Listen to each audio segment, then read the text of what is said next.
మీ అందరికి ప్రభు అయిన యేసుక్రీస్తునామములో వందనాలండి. ఈ సమయంలో ఒక ముఖ్యమైన విషయం గురించి డిస్కస్ చేద్దామని ఈ వీడియో నేను చేస్తున్నాను. ఈ మధ్య నేను సోషల్ మీడియాలో చూస్తున్న ఆహ్, కొన్ని వీడియోస్ ఆహ్, పాస్టర్ మీసాల గురప్ప గారి గురించి చాలామంది ట్రోల్స్ చేస్తున్నారు. కొన్ని ఆడియో కాల్స్ అయితే లిటరల్‌గా పాస్టర్ గారిని అసలు భయంకరంగా తిడుతున్నారు. మామూలుగా కాదు. అసలు వేరే లాంగ్వేజ్‌లో వాడుతున్నారు. ఫోన్ చేసిన వాళ్ళు కూడా పాస్టర్సేనంట మళ్ళీ. సో, అలాంటి భయంకరమైన మాటలు మాట్లాడుతున్నారు. దానికి కారణం ఏంటంటే, మీసాల గురప్ప అనే పాస్టర్ గారు ఫ్యామిలీ స్టార్ అనే ఒక అన్య సంబంధమైన అంటే ఈ లోకస్తులు చూసే ప్రోగ్రామ్,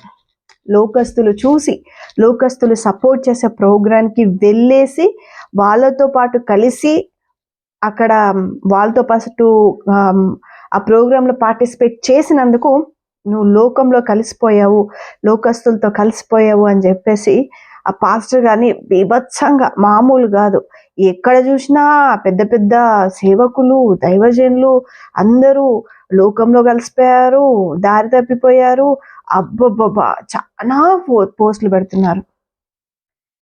అసలు కొంతమంది అయితే నోటికైతే తాళమే లేదండి. ఆయన ఒక పాస్టర్ గారు అని కూడా చూడకుండా భయంకరంగా తిడుతున్నారు. సరే, నేను ఇప్పుడు పాస్టర్ గారిని నేను సపోర్ట్ చేయట్లేదండి. ఎవరైతే వాక్యంలో మనకు క్లియర్‌గా ఉంది, కీర్తన 1 అధ్యాయంలో అపహాసకులు కూర్చుండు చోట కూర్చోవద్దు అని దేవుని వాక్యంలో ఉంది. లోకస్తులతో ఉండకూడదు, లోక స్నేహం దేవునితో వైరం అని దేవుని వాక్యంలో ఉంది. కాబట్టి మనం లోకస్తులతో కలిసి ఉండకూడదు. ఎస్, అక్కడ జరిగింది అంతా నటనే. కాబట్టి అపహాసకుల మధ్య ఆయన కూర్చున్నాడు కాబట్టి ఆయన చేసింది తప్పే అని నేను చెప్పట్లేదు, వాక్యం చెప్తుంది. సరే, దాన్ని బట్టి మీరు ఆ పాస్టర్ గారిని అనాలిసిస్ చేసి ఆయన ఒక దొంగని, ఆయన ఒక వ్యభిచారాన్ని, ఆయన ఒక ఇంకొకటని చాలా మంది మాట్లాడుతున్నారు. బట్ ఇక్కడ మీరు ఒక విషయం గుర్తించాలి. ఆయన జస్ట్ ఆ ప్రోగ్రామ్కి వెళ్ళి మహా అయితే ఒక రోజు ఆ ప్రోగ్రాంలో స్పెండ్ చేసి ఉంటాడు నాకు తెలిసి. ఆ ప్రోగ్రాంలో వాళ్ళు ఏమైనా డబ్బులు ఇచ్చి ఉంటారేమో, అవి తీసుకొని వచ్చి ఉంటారేమో, మేబీ నేను అనుకుంటున్నా. ఆయన దానికోసం ఆ ప్రోగ్రామ్కి ఎంట్రీ కోసం ఆయన డబ్బులు పే చేసి ఉండకపోవచ్చు. మేబీ ఆయన పాడిన పాటను బట్టి ఆయనను కావాలనే ఇంటెన్షన్‌గా ఆయనకి డబ్బులు ఇచ్చి ఉంటారు. ఆ ప్రొడక్షన్ హౌస్ వాళ్ళు మేబీ వెళ్ళుంటారేమో. సరే, బట్ ఇప్పుడు నేను ఇంకొక విషయం గురించి మాట్లాడుతున్నాను. కేవలం అక్కడ వెళ్ళేసి వచ్చారు. ఆయన దాన్ని తెచ్చుకొని దాన్ని సంఘంలో ఇంప్లిమెంట్ చేయలేదు. అట్లాంటి ప్రోగ్రామ్‌ని, అట్లాంటి షోని సంఘంలో ఇంప్లిమెంట్ చేయలేదు. కావచ్చు, అతను చేసిన తప్పే, కరెక్ట్ అని అనట్లేదు. కానీ ఎంతమంది భయంకరంగా ట్రోల్ చేసి తిడుతున్నారండి. కానీ మీ చుట్టూ మీరు ఎవరైతే పెద్ద పెద్ద దైవజనులు అని చెప్తున్నారో, కార్పొరేట్ పాస్టర్స్, వాళ్ళైతే లోకాన్ని తీసుకొచ్చి సంఘంలో పెడుతున్నారు కదండి. మరి వాళ్ళ గురించి ఎందుకు మాట్లాడట్లేదు? వాళ్ళని ఎందుకు తిట్టట్లేదు మీరు?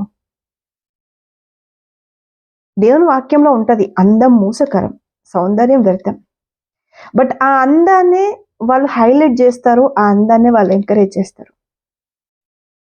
సరే, మీరు ఎంతమంది సేవకులు వాళ్ళు బ్యూటీ పార్లర్‌లకి తిరిగేసి వచ్చి సంఘంలో వాక్యం చెప్పట్లేదు? మరి అట్లాంటి వాళ్ళని మీరు అంటున్నారా?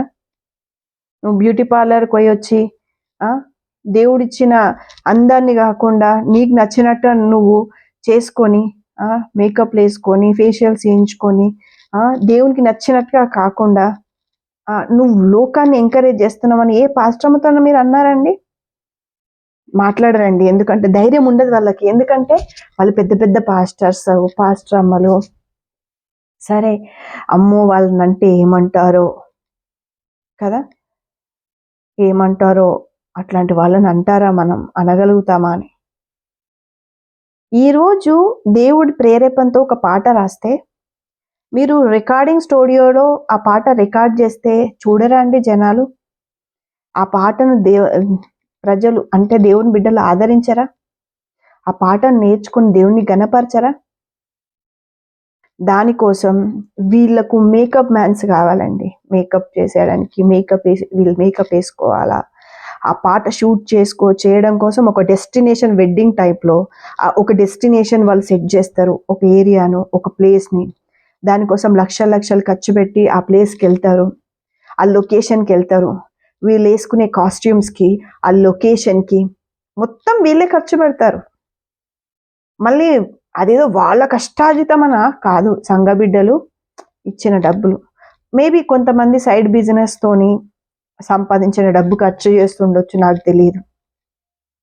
బట్ ఏ ఒక్క రోజైనా ఏ ఒక్క సేవకుడైనా అరే ఎదవా, అరే బుద్ధి లేనిదానా, లోకంలో ఉండే సినిమాటిక్ జీవితాన్ని దేవుని పాటలు ఎందుకు చూపిస్తున్నావే, ఎందుకు చూపిస్తున్నావురా అని ఎవరైనా తిట్టారా అండి?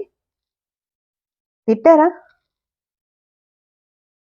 లోక స్నేహం దేవునితో వైరం, శరీరాశ నేత్రాశ జీవభ్రంభం అది దేవుని నుంచి కలిగింది కాదని ఫస్ట్ యోహాన్ 2nd చాప్టర్లో ఉంటుంది. దేవుని నుంచి కలిగింది కాదు. మీరు శరీరాశను ఎంకరేజ్ చేస్తున్నారు, నేత్రాశని. అబ్బా ఆ ప్లేస్ ఎంత బాగుంది, వాళ్ళు ఎంత మంచి కాస్ట్యూమ్స్ వేసుకున్నారు. మొన్న ఒక పాట చూసానండి, ఆ సేవకురాలు 4 బిడ్డల తల్లి అండి. ఆమె చక్కగా చీర కట్టుకొని మైక్ ముందు వచ్చి ఆ పాట ప్రజెంట్ చేస్తే చూడరా అండి? దానికోసం ఒక ఎడారి లాంటి ప్రాంతంలోకి తీసుకెళ్ళి కెమెరా దూరం నుంచి దగ్గర నుంచి దానికోసం ఆమె కాస్ట్యూమ్స్ చేంజ్ చేసుకొని ఒక సినిమాటిక్ టైప్లో ఆ సాంగ్ని షూట్ చేశారు. ఓసే బుద్ధి లేనోళ్ళారా, దేవుని పాటను లోక సంబంధం వాటితో ఎందుకు గలుపుతున్నారని ఎవరైనా అన్నారా అండి? మాట్లాడారా? ఇట్లాంటి విషయాలు మాట్లాడరండి. ఎందుకంటే అయ్యో వాళ్ళు చాలా పెద్ద దైవజనులు, సేవకురాళ్ళు, వాళ్ళని టచ్ చేస్తే ఏమవుతుందో అని భయం. నిజంగా సేవకులు, సేవకురాళ్ళు, నిజంగా ఎవరైతే, నేను ఈ పాస్టర్ గారిని నేను సపోర్ట్ చేయట్లేదండి, ప్లీజ్ మీరు దయచేసి మళ్ళీ మీరు వేరేలాగా అనకండి. అట్లా అని చెప్పేసి ఎంతమంది అయితే ఆ పాస్టర్ గారి మీద ఒక్కరోజు షోకి వెళ్ళొచ్చినందుకు ఇన్ని ట్రోల్స్ చేసి ఇన్ని వీడియోస్ చేస్తున్న దైవజనులు, మరి లోక సంబంధమైన వాటిని క్రైస్తత్వంలోకి ఎందుకు తీసుకురావడం అని ఆలోచించారండి? అయ్యో మొన్న ఒక పాట, కూతురు కోసం ఒక పాట అండి, పెండ్లి కుమార్తె సాంగ్ అట. దాని వెంటనే పెళ్లి తర్వాత పెండ్లి కుమారుడు సాంగ్ అట. బోయే దేవుడా, అన్న సువార్త ఏముందో నాకు అర్థం కాలేదండి. అలా సువార్త ఏముంది? దేవుణ్ణి గణపరిచే జీవితం ఎక్కడుంది? ఏ హీరో, ఒక ఫస్ట్ పాట హీరోయిన్ ఇంట్రడక్షన్, పెండ్లి కుమారుడు పాట హీరో ఇంట్రడక్షన్, ఇంకా వాళ్ళిద్దరు కలిపి పెళ్ళైన పాట ఇంకొకటి, ఇంకా వాళ్ళకి పిల్లలు పుడితే కూడా దాని మీద కూడా ఒక పాట వస్తుంది కావచ్చు. మరి అట్లాంటప్పుడు వాళ్ళు వాళ్ళు తీసే ప్రతి పాటకు కూడా వాళ్ళ సొంత డబ్బులు ఖర్చు పెట్టో, లేకపోతే సంఘం డబ్బులు ఖర్చు పెట్టో ఆ లోకాన్ని సంఘంలోకి తీసుకొచ్చారు వాళ్ళు. ఇంకా వాళ్ళు చెప్తారు దీనత్వము గురించి చెప్తారు, వాళ్ళు తగ్గింపు గురించి చెప్తారు.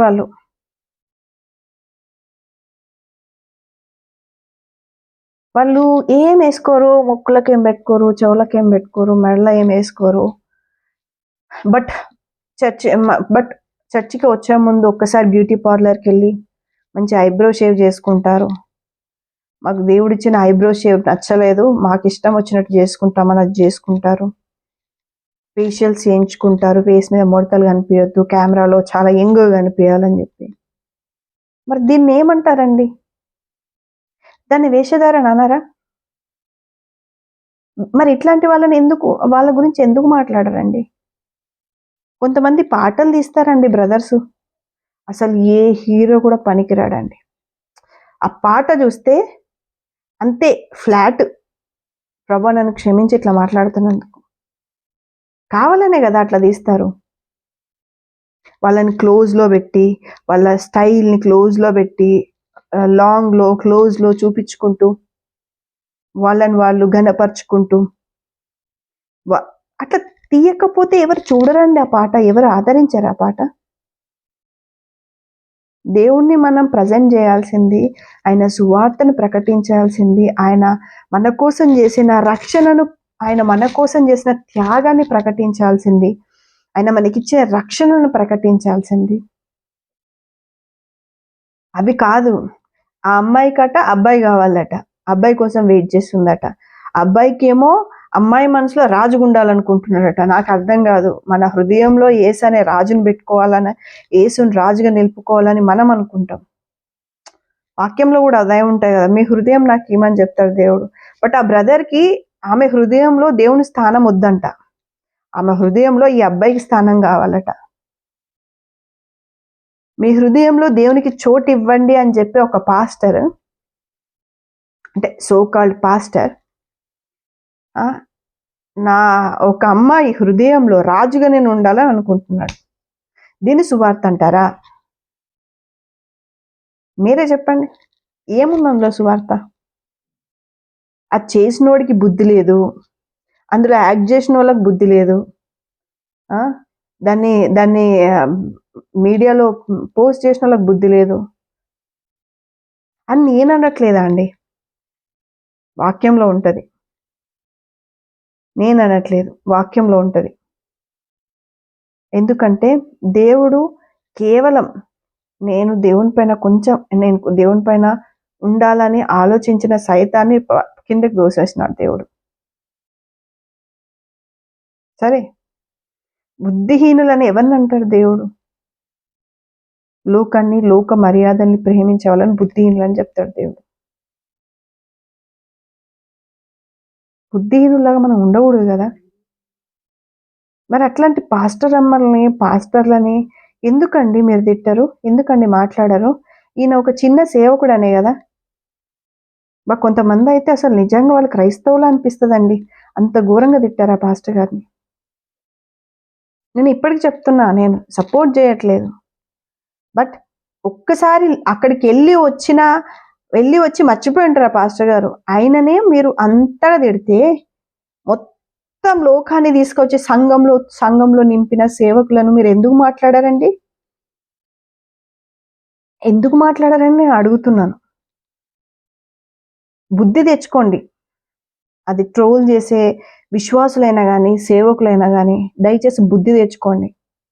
మీకు రోషం, పౌరుషం కావాలంటే, నిజంగా మీకు రోషం, పౌరుషం ఉంటే, నిజంగా మీది దైవావేశితమైన కోపమే అయితే, అట్లాంటి చిన్న చిన్న పాస్టర్ల మీదనే కాదండి, దేవునికి విరుద్ధంగా జీవించి దేవునికి విరుద్ధంగా బ్రతికే ప్రతి ఒక్కరి పైన మీ కోపాన్ని చూపించాలి. దైవావిష్టమైన కోపం అంటే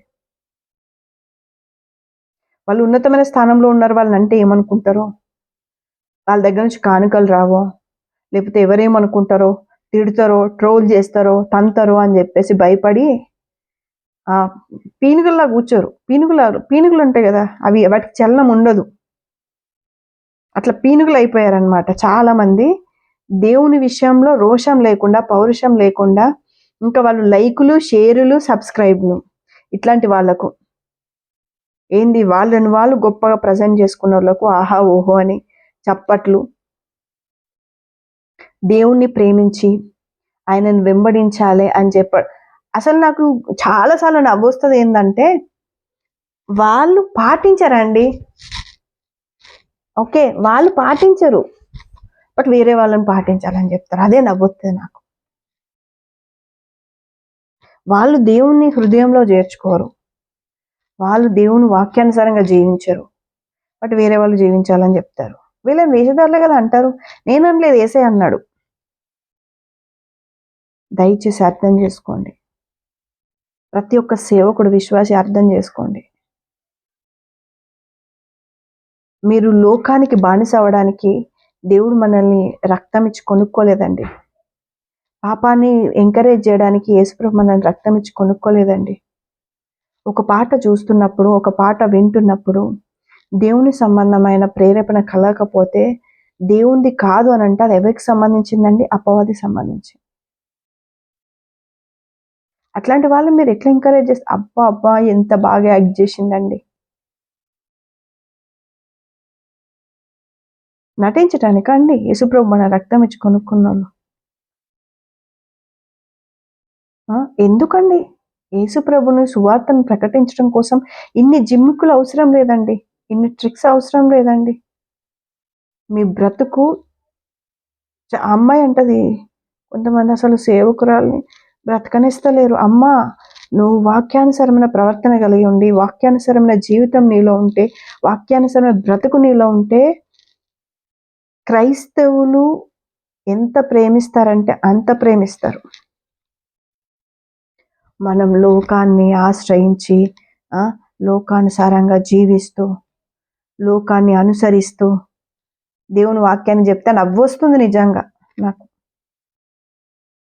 కొంతమంది గురించి కొంతమంది మెసేజెస్ చెప్తే నిజంగా వాళ్ళ పేరెంట్స్ సేవకులు అయినందుకు ఈ దరిద్రాన్ని భరించాల్సి వస్తుంది. లేకపోతే వాళ్ళకి అసలు స్టేజ్ మీదకి వచ్చేది కూడా ఉండదు. యేసయ్య అంటాడు కదండి, ఎందుకు ఆ స్టేట్మెంట్ ఇచ్చాడో నాకు ఇప్పుడు అర్థమవుతుందండి. యేసుప్రభు మనకి మత్తయి సువార్తలో 7వ అధ్యాయంలో యేసుప్రభు మాట్లాడతాడు ఏమని, ప్రభువా ప్రభువా అని అనేవాళ్ళు అందరూ కూడా నాకు పాత్రుడు కాదు, కానీ నా తండ్రి చిత్తాన్ని నెరవేర్చేవాడే నాకు పాత్రుడు అని అంటాడు. దాని తర్వాత ప్రభువా ప్రభువా నేను నీ పేరు మీద అద్భుతాలు చేయలేదా, ఆశ్చర్యకార్యాలు చేయలేదా, సూచక్రియలు చేయలేదా అని అంటే, మిమ్మల్ని నేను ఎన్నటికీ ఎరుగను అంటాడు యేసయ్య. అయ్యా, ఆ మాట ఎందుకని ఉంటాడు? వాళ్ళు అక్కడ ఎక్స్ప్లెనేషన్ ఇస్తున్నారంటే వాళ్ళ ద్వారా అద్భుతాలు జరిగి ఉంటాయి, వాళ్ళ ద్వారా ఆశ్చర్యకార్యాలు జరిగి ఉంటాయి, వాళ్ళ ద్వారా సూచక్రియలు జరిగి ఉంటాయి, వాళ్ళ ద్వారా రక్షణ వాళ్ళ వాక్యంలో రక్షణ అనుభవంలో కూడా చాలా మంది వెళ్ళుంటారు. బట్ ఎందుకు యేసయ్య నేను ఎన్నటికీ మిమ్మల్ని ఎరగనని చెప్పారు అంటే, వాళ్ళ బ్రతుకు దేవునికి అంగీకారంగా లేదు. వాళ్ళ ప్రవర్తన, వాళ్ళ జీవితం అనేది దేవుని వాక్యానుసారంగా లేదు. అందుకే దేవుడు ఎవరో నాకు తెలియదు అంటాడు, నేను ఎన్నటికీ మిమ్మల్ని ఎరగనని అంటాడు. దేవుడు కృప వల్ల ఈరోజు బ్రతుకున్నాం మనం. ఆయన ప్రార్థన చేస్తే మనం కొన్నిసార్లు తప్పిపోయినా పడిపోయినా ఆయన క్షమించి మన ప్రార్థన విని కొన్ని పరిస్థితి నుంచి మనం బయటికి తీసుకొస్తాడు, మనల్ని క్షమిస్తాడు, మనకు మరొక అవకాశం ఇస్తారు. బట్ ఆ ఇచ్చేది ఎందుకోసం తెలుసా? ఆయనను స్తుతించడానికి, ఆయనను ప్రకటించడానికి, ఆయనను గణపరచడానికి. కానీ మనం ఏం చేస్తున్నాము? యేసు ప్రభు సేవకులమని చెప్పి పేరు పెట్టుకొని లోకానికి బానిసల్లాగా బతుకుతున్నారు. అంటే మేకప్పులు లేకుండా బయటికి రారు అమ్మగారులు, కాస్ట్లీ షేవింగ్ లేకుండా బయటికి రారు అయ్యగారులు. దీన్ని ఏమంటారండి? దీనత్వం అంటారండి? దీన్ని ఏమంటారండి? దీనత్వం అంటారా?